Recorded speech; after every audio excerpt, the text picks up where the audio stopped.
Halo semuanya, perkenalkan nama saya Citra Suraya Humaira, kelas 11A. Di video kali ini, aku akan membahas materi penting dalam statistika, yaitu regresi linier dan analisis korelasi. Materi ini sering muncul dalam ujian dan juga banyak digunakan di dunia nyata loh, seperti untuk memprediksi penjualan, tinggi badan, sampai nilai ujian. Tujuan dari pembelajaran ini yang pertama, menjelaskan pengertian analisis korelasi dan regresi linier.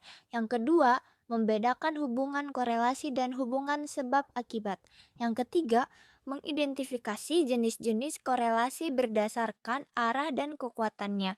Dan yang keempat, menghitung koefisien korelasi Pearson dan data berpasangan. Dan yang terakhir, menentukan koefisien determinasi dan menginterpretasikannya. Kamu pernah merasa gini gak sih? Kalau aku tidur lebih awal, besok pasti aku bangun lebih segar. Atau kamu mikir, kalau aku makin sering upload konten, view-nya makin banyak gak ya? Nah, itulah yang disebut dengan hubungan antar variabel. Dan ternyata hubungan kayak gini tuh bisa diukur dan bahkan diprediksi secara matematis loh. Apa itu regresi linier?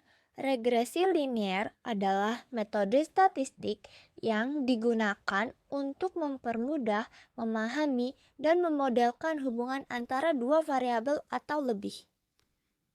Dalam regresi linier sederhana, kita nyebutnya X adalah variabel independen atau bebas atau input, dan Y adalah variabel dependen atau terikat atau output.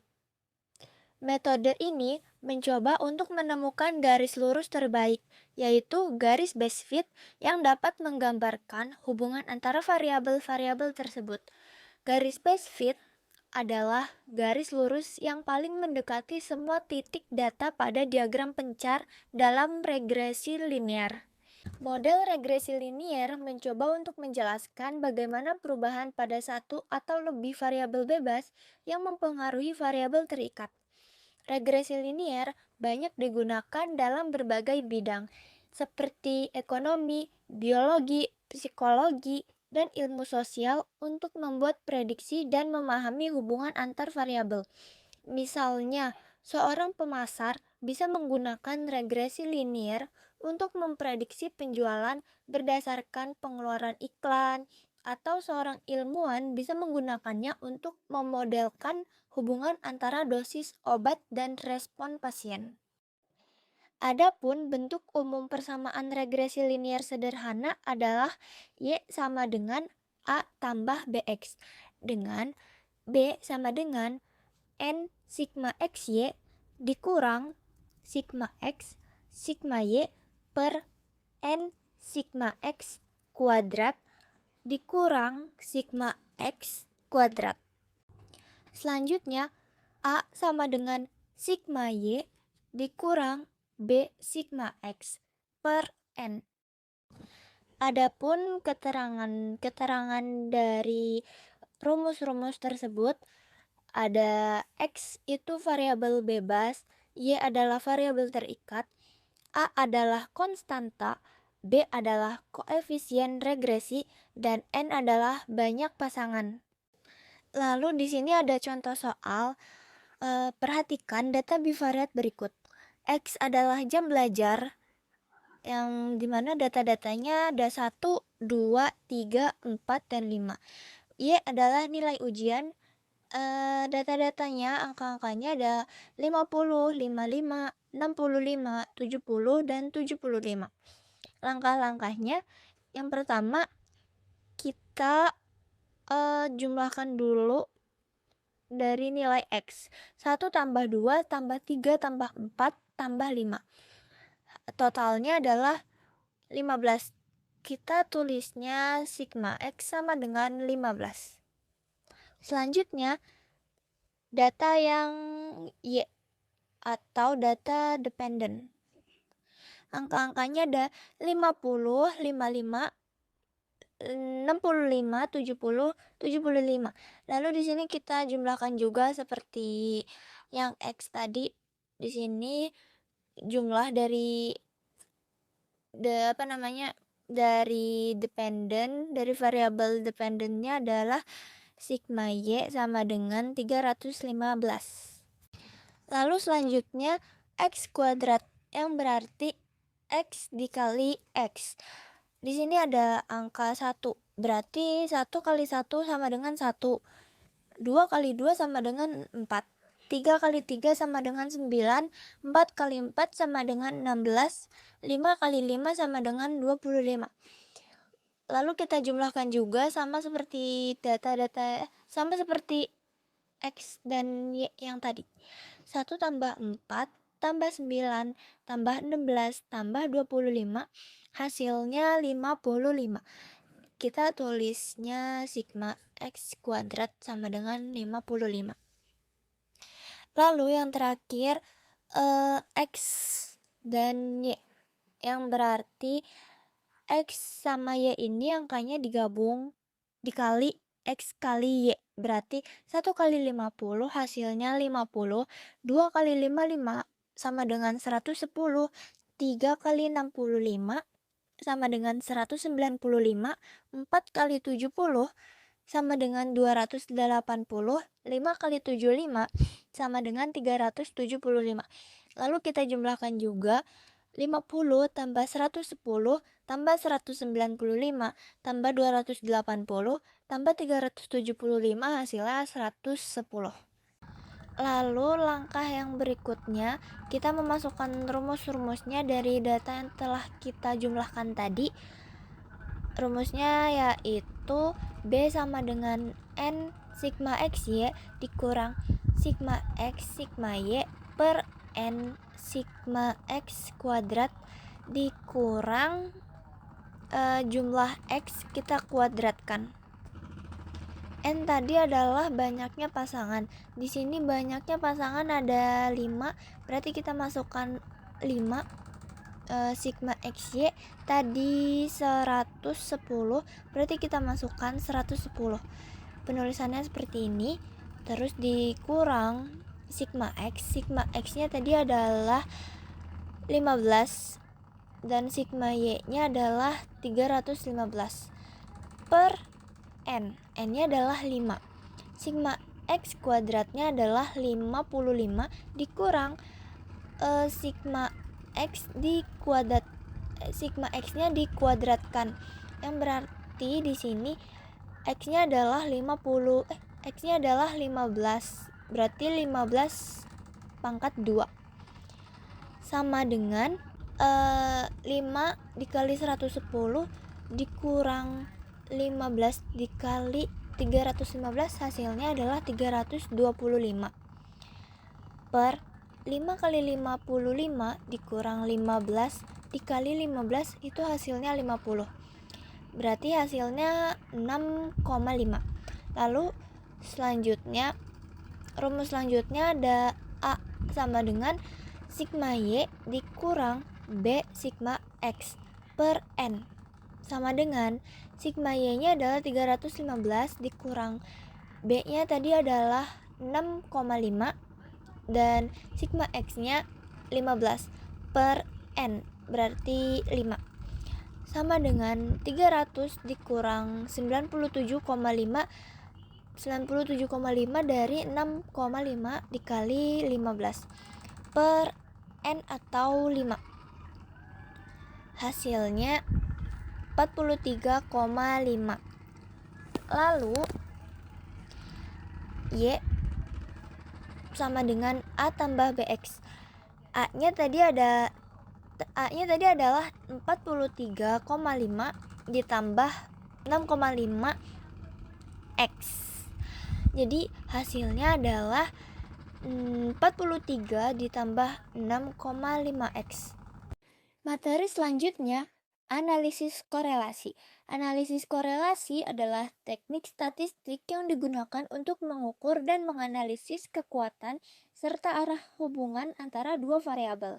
Korelasi ini membantu kita untuk memahami sejauh mana dua variabel berubah bersama-sama dan apakah perubahan dalam satu variabel berkaitan dengan perubahan dalam variabel lain. Nilai korelasi itu berkisar antara -1 hingga 1. Korelasi terbagi menjadi 3 jenis. Yang pertama korelasi positif, korelasi negatif, dan korelasi nol atau tidak ada hubungan. Korelasi positif. Jika nilai satu variabel meningkat, maka nilai variabel lainnya juga cenderung meningkat. Contohnya, jumlah jam belajar dan nilai ujian. Semakin lama seseorang, biasanya nilainya juga akan meningkat.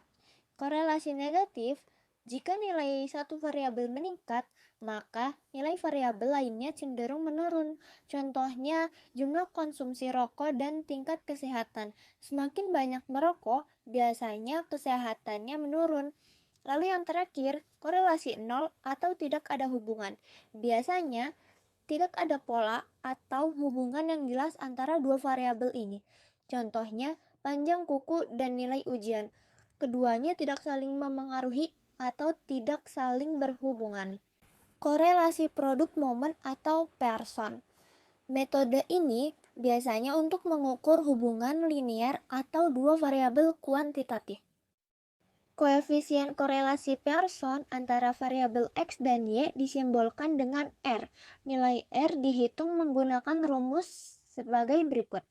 R sama dengan N sigma XY dikurang sigma X sigma Y per N sigma X kuadrat dikurang sigma X dikuadratkan dikali N sigma Y kuadrat dikurang sigma Y dikuadratkan. Keterangan dari rumus-rumus tersebut, R itu adalah koefisien korelasi person, N adalah banyaknya sampel, X-Y adalah hasil perkalian antara nilai X dan Y, X adalah nilai variabel bebas, dan Y adalah nilai variabel terikat. Langkah-langkah untuk menghitung korelasi person. Yang pertama, siapkan data X dan Y. Yang kedua, hitung X kuadrat, Y kuadrat, dan XY. Yang ketiga, hitung jumlah total antara sigma X, sigma Y, sigma XY, sigma X kuadrat, dan sigma Y kuadrat. Lalu yang keempat, masukkan ke rumus. Lalu yang terakhir, yang kelima, interpretasi hasil. Interpretasi nilai korelasi. R sama dengan plus 1 yang berarti hubungan positif sempurna. R sama dengan minus 1 berarti hubungan negatif sempurna. R antara 0,80 sampai 0,99 yang berarti hubungan sangat kuat. R antara 0,60 sampai 0,79 hubungan kuat. R antara 0,40 sampai 0,59 yang berarti hubungan sedang. R antara 0,20 hingga 0,39 artinya hubungan lemah. R antara 0,00 hingga 0,19 yang artinya hubungan sangat lemah atau tidak ada. Lalu yang terakhir, R sama dengan 0 yang artinya tidak ada hubungan linear. Contoh soal dari korelasi person. Seorang penjual ingin tahu apakah ada hubungan antara jumlah promosi yang dilakukan dan jumlah barang yang terjual selama 5 hari. Hari yang pertama, kedua, ketiga, 4, dan 5, X adalah promosi. Datanya ada 1, 2, 3, 4, dan 5. Y adalah barang terjual yang data-datanya 10, 12, 14, 16, dan 18. Pertama kita jumlahkan dulu hasil dari sigma X, sigma Y, sigma X kuadrat, sigma Y kuadrat, dan sigma X Y. Hasil dari sigma X-nya adalah 15, sigma Y-nya adalah 70, sigma X kuadratnya adalah 55, sigma Y kuadratnya adalah 1020, sigma X Y-nya adalah 230. Lalu kita masukkan ke rumus. Rumusnya adalah R sama dengan N sigma X Y dikurang sigma X, sigma Y per N sigma X kuadrat dikurang sigma X dikuadratkan dikali N sigma Y kuadrat dikurang sigma Y dikuadratkan. Sama dengan N adalah banyaknya sampel 5 kali 230 dikurang 15 dikali 70 per 5 dikali 55 dikurang 15 kuadrat dikali 5 dikali 1020 dikurang 70 pangkat 2 sama dengan 1150 dikurang 1050 per 275 dikurang 225 dikali 5100 dikurang 4900 sama dengan 100 per 50 dikali 200 sama dengan 100 per 10.000 sama dengan 100 per 100 yang hasilnya 1. Koefisien determinasi. Koefisien determinasi adalah ukuran statistik yang menunjukkan seberapa baik variabel independen dalam suatu model regresi dapat menjelaskan variasi dari variabel dependen. Nilai koefisien determinasi ini berkisar antara 0 hingga 1 atau 0% hingga 100% jika dinyatakan dalam persentase. Koefisien determinasi dihitung dengan menggunakan rumus sebagai berikut. R kuadrat, R-nya kapital sama dengan R kuadrat R kecil dikali 100%.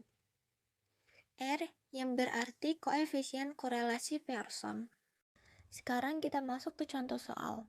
Di sini kita punya data bervariasi atau data bivariat yang berisi dari dua variabel. X itu jumlah apel yang dimakan dan Y adalah jumlah langkah yang dilakukan dalam sehari. Data ini diambil selama 4 hari. Kita akan menghitung apakah jumlah apel yang dimakan memiliki hubungan dengan jumlah langkah yang dilakukan. Langkah pertama, kita buat dulu tabel bantu untuk mencari nilai-nilai berikut, yaitu X kuadrat, Y kuadrat, dan XY. Selanjutnya, kita masukkan angkanya. 4 dikali 72 dikurang 10 kali 26 dibagi 4 kali 30 dikurang 10 pangkat 2 dikali 4 kali 182 dikurang 26 pangkat 2 sama dengan 288 dikurang 260 dibagi 120 dikurang 100 dikali 728 dikurang 676 sama dengan 28 dibagi 20 dikali 52 sama dengan 28 dibagi 32 dikali 7,21 yang hasilnya 0,87. Kalau kita ingin tahu seberapa besar pengaruhnya secara persentase, kita kuadratkan dengan R. R kuadrat sama dengan R kuadrat dikali 100% sama dengan 0,87 kuadrat. Ini 0,87 kuadrat dari hasil R yang rumus sebelumnya terus dikali 100% hasilnya 76%. Jadi sekitar 76% perubahan langkah dapat dijelaskan oleh jumlah apel yang dimakan.